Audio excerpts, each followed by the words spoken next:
all the people I was working with and supporting at that time were saying a lot of the same things. I'm tired, I'm busy, and I don't have enough time. And this is what I felt.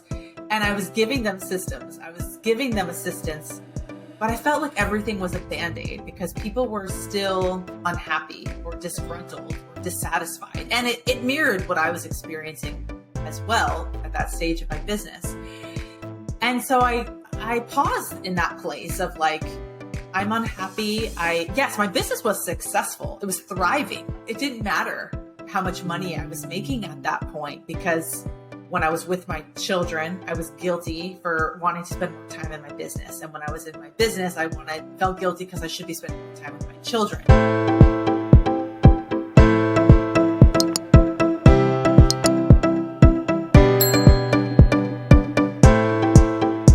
Today's guest is Jaimee Campanella, a time strategist and productivity consultant who mentors and guides parents, professionals, and entrepreneurs to take control of their time.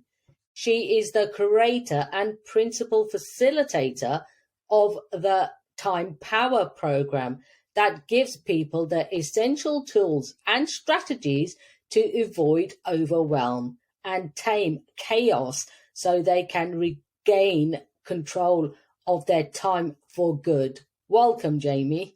Thank you so much, Anita. It's a pleasure to be here and speaking with you today. What is one of the most courageous things that you have done? What a great question. I think it's this process of starting my own business, investing in myself. Such a leap of faith, right? Giving it all. I've been so used to being in the comforts of a 9-to-5 job or working in an industry where I'm taken care of in so many ways. And I just need to show up and do my job and do it well. So I think in this lifetime, I've taken this huge courageous step to invest in my knowledge, in my wisdom, and in my business structure to share this knowledge with other people. And I think this has been a big courageous act for myself because you don't always know how the outcomes will look, but having the courage to see your strength and skills and also having the courage to know if this doesn't work, I'll change course and that's okay too. But taking this first step of starting my own business 5 years ago, I think has been the most courageous thing I've done for myself at this time. That's absolutely brilliant. And what a journey that's been.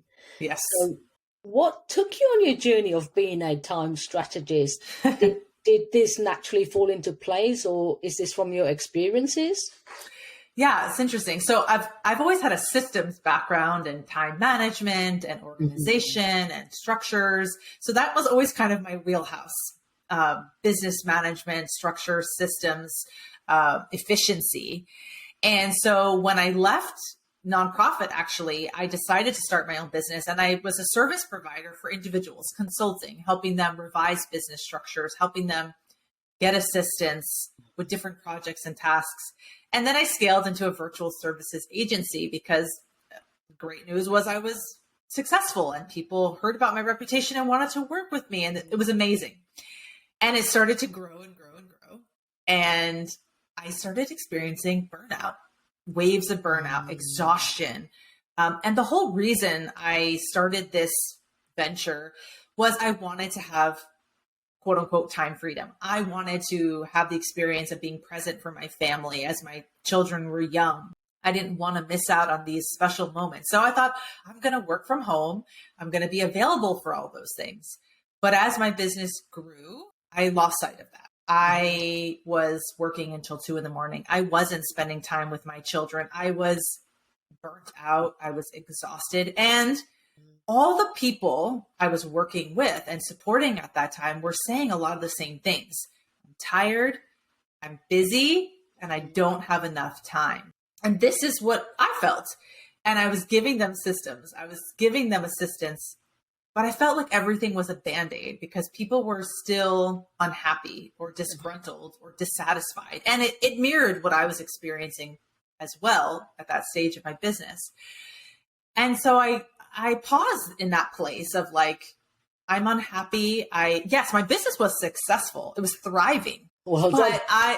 But it didn't matter how much money I was making at that point, because when I was with my children, I was guilty for wanting to spend more time in my business. And when I was in my business, felt guilty because I should be spending more time with my children. And I was that mom at the dinner table checking her phone under the table, feeling like I needed to respond to everything and anything in any moment. And so I realized, okay, I'm smart, I'm successful, and all the people that I'm working with are high achieving, top of their game. Why are we still fighting with time? Why are we disappointed with how much time we have? So it was in that rut, if you will, that I realized there was something bigger that I wanted to discover for myself. And once I did, which was changing my relationship with time, that is where I wanted to help other people, other entrepreneurs, other mothers, other people who were driven to experience success and purpose, and help them change their relationship with time. So I shifted from kind of a do it for you service model to a time strategist and productivity consultant. Let me teach you the fundamental mindset shifts, and then we can do the tools and strategies for the practical implementation. Wow, that's quite a journey then. So, I mean, I think we all want more time in our lives. Who doesn't? Let's face it. But then we can also put in more things to do, and we're back at square one. Exactly. So I know some people can have limiting beliefs about time. What beliefs do you see in your clients that hold them back? Yeah, this is the same thing that I was experiencing, that all my clients come in with. They have this experience that they have no sense of control over time. They are constantly expressing they don't have enough time. This is like the number one thing people say. And if you don't have enough time, they experience they don't have enough time with my family, with my work, with self-care, for their household, whatever it is. They just believe that to be true. There's just not enough. So they say, those limiting beliefs that you mentioned, they wish they had more time. They ran out of time. There's not enough time in the day. I'm always late because I don't have time. Oh, I forgot to do that. I didn't have time. And these statements, these belief statements, there's just not enough time, and all these excuses that we make, what I hear behind this is time is doing something to me. Time is against me. Time is out to get me. And in these limiting beliefs, we're just blaming time. We're acting like victims of time. And so this limiting belief, this way of thinking about time, does not serve you. You will constantly feel like you don't have enough time because you're cycling through time scarcity. People often feel out of control with their time. So how can they actually start to feel in control to avoid the whole stress, overwhelm, and the lack of control, like you've just said? Yeah, well, in my journey, like I mentioned, I had the systems, the structures, the calendars, but the first thing that you can do for yourself to feel more in control of your time is to change your mindset around it. This means, changing the way you speak about time, how you treat time, how you spend your time, you enjoy your time, how you attract time. We talk about this a lot when it comes to money. Attracting abundance, attracting money. It's the same thing with time. If you constantly say you don't have enough of it, that is the perpetual feeling you'll have. One immediate change that you can make in your life from hearing this podcast today is just stop yourself from saying, I don't have time. Yes. When you tell people, I don't have time, or you tell yourself, I don't have time to do that, you're usually failing to take responsibility for your time and how many hours you have in your day. So, as I mentioned, language shapes the way we think and the way we feel and interact. So the more we say this, I don't have enough time, we're living in that constant time scarcity. So to simply stop saying, I don't have time, that's a very powerful action. And so that's one way you can feel more in control, because that puts you in the seat of responsibility and conscious decision making. So what benefits have you seen in your life? From changing my relationship with time? Oh my gosh, so many. Before I mentioned unhappy or disappointed with how much time I had. As I mentioned, I was staying up late. I was just giving. And I wasn't a happy mom. I wasn't a happy wife. So when I made this shift and changed my mindset and stopped saying, I don't have time, I really saw the benefits of prioritization. Because if I had to stop saying I don't have time, I had to replace it with something. Yes. And usually what that was, that's not a priority for me, or no. And people have a hard time saying no. But if you have a schedule and you know the boundaries of the time you have, and you're aware of what brings you joy, how you want to be spending your time, you have this amazing check and balance. So I found myself benefiting from my time was actually going to the things that made me happy, that were progressing myself in my business or in my personal life. So it helped me take responsibility for my time. So now it's not a passive thing. It's an active thing. If I have an hour, I'm very conscious about how I'm going to choose to spend it. And people say, well, what if you just want to do nothing? That's great. And I have time for that. So it's not about, used to be that you would just watch Netflix for hours and hours and hours and then lay there while you're watching Netflix feeling guilty, like, oh, I should be doing this. I should be doing that. But now if I have an hour for unstructured time, I feel really good about laying in bed and eating popcorn and watching a movie because I've made that choice. And I know that I have time to take care of the other things later. So the benefits have been prioritizing the things I actually want to experience in my life and being able to say no when things are not a priority for me. That's excellent. Yeah, like you say, being okay with whatever you're doing. It's not feeling that guilt as well. Exactly. Yeah. What is the key to having a life balance? Because I know some listeners will be thinking it's not possible. Yeah. Is it possible to have balance in life? Absolutely. And I think that this word balance has become quite overused or in the coaching industry, and everyone wants balance, but everyone's like, there's no such thing. And I think that balance is possible, but how do you define balance? So I tell people balance for me, for example, it's not 50-50. It's not this scale, where you have your business and your personal life and everything is equal and evened out. This is not true balance. I don't believe that this always exists in this form. For me, I plan my time based on the seasons, based on what I want to accomplish, based on the quarters, based on my goals. So over the summertime, balance for me is actually spending 80% of my time with my family when they're out of school and 20% of my time I'm at business. So this might be what it looks like on the scale, but this feels balanced. This feels me in control. Whereas during the fall, when the kids are in school, balance is opposite for me. Balance is rolling up my sleeves and getting to work and being in my business 80% of my time and 20% with the children. To me, that feels balanced. So balance is possible, but you have to define, what does it really look like for you? What is the experience that you want to have? If you want to be present with your family, if you want to be present with a passion project, how much time do you want to be dedicating to it? That is true balance. It's it's aligning your attention with your intention. What do you want to experience, and aligning your time to match that? That's where the experience of balance sits. Yeah, absolutely love that.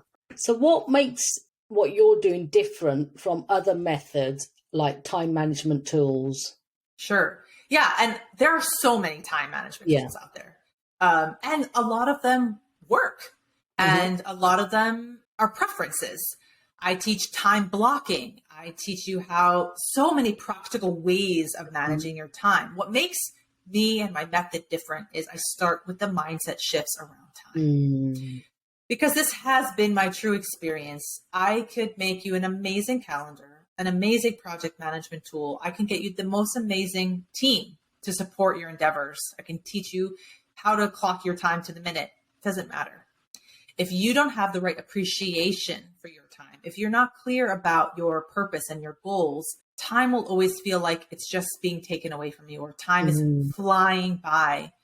So this is the unique perspective that I bring to the time management space.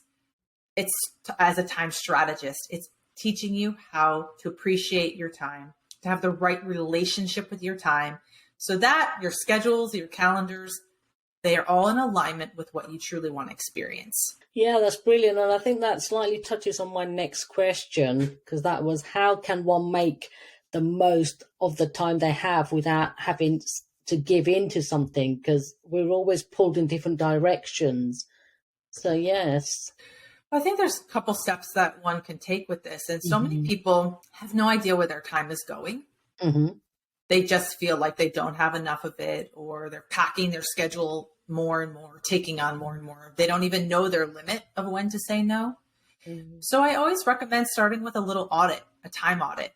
I've led people through this exercise, and I'll share briefly what it is. And if I ask you, like, what are the goals? What are the experiences you want to have in your life? What are the things that would really make you feel amazing? That's one thing, right? And then if I say, look at actually how your time was spent over the last few weeks, look at your calendar. What did you actually do? 90% of the time there's misalignment. So this is the first step, is where is your time actually going? What is it that you actually want to be experiencing? And then you have to see the misalignment and then fix it, right? Otherwise you will always feel like that fight, that battle against time. Yeah, that's brilliant. And like you say, actually what we think and what we actually do don't always align. Exactly. Yeah. Exactly. I mean, and people don't see it until they literally look at their time. Whoa, I just spent an hour on social media when I needed to do X, Y, and Z. Or I spent 3 hours doing this, but my priority was actually that, so check and balance. Yeah, it's absolutely easily done with social media. The amount of distractions we have this day and age are unbelievable. Absolutely. Limit your distractions for sure. So what resources do you recommend, tools, daily tips, to anyone that wants to start having a better relationship with their time and have a better balance? Right. I think the most useful tool is a calendar. I know that seems so obvious, but a lot of people don't use them, or they create them and then they don't follow them. But if you electronically or paper planner, whichever one is your preference, but really map out your time. How many hours a day do you want to dedicate to this and to that? And then prioritize. You have to use these two. You have to use a calendar tool to create your daily schedules, and you have to create them with intention based on your priorities. So if you can walk away with one thing, it's actually, if you looked at your day from wake up to go to bed, how much time do you have and what do you want to accomplish? And really start to see how much time each of those things takes, so that you have a realistic snapshot of how you're going to use your time. That's brilliant. So where can the listeners find you online? What's your website? Yes, thank you. So JaimeeCampanella.com. You're welcome to visit my website to learn more about the Time Power program that Anita mentioned at the beginning of the podcast, where I do provide the strategies and tools to help you achieve work-life balance, this balance between your personal and your professional life, so that you feel like you're thriving in all ways. You can follow me on Instagram, Facebook, or LinkedIn at Jaimee Campanella Co. And I also have some great resources on my website. For example, you can sign up for a free training called 3 Shifts to Take Control of Your Time. I have a great newsletter that you can receive weekly inspiration and tips. And if what I've shared today interests you further, I'd be most happy to have a consultation call with you to give you some practical tips for your lifestyle and what you're trying to achieve. Thank you. Thank you for sharing your insightful wisdom and knowledge with us today. And by doing so, I'm sure you've helped so many others today. Jaimee Campanella. Thank you so much, Anita. So tell me more about your course, your upcoming course you're developing. Right, there'll be a new course. It's called Time Mindset, Treasure Your Time. And in this course, it's pre-recorded modules so that you, at your own time, at your own pace, 15 minutes at a time, can learn these ways of shifting your mindset around time. And it's an amazing course. It's filled with visualization exercises, physicalization exercises, and affirmations. So you're really integrating this change on all levels, intellectually, mentally, physically, and not just one more checklist, one more dissertation. I want to help people understand these shifts on all in all ways. So this course is very unique, and it's an amazing way to change your relationship with time. Wow, that sounds fantastic. I'm sure that'll help a lot of people that need it, definitely. So if that's something for you, go ahead and check it out. So my final question to you is, because we are all about create the courage to be fearless, what is your definition of courage? Yeah, I think my definition of courage is recognizing where you experience fear and limitation and mustering your own inner strength to overcome that feeling of the impossible and recognizing where you can take action for your best outcome.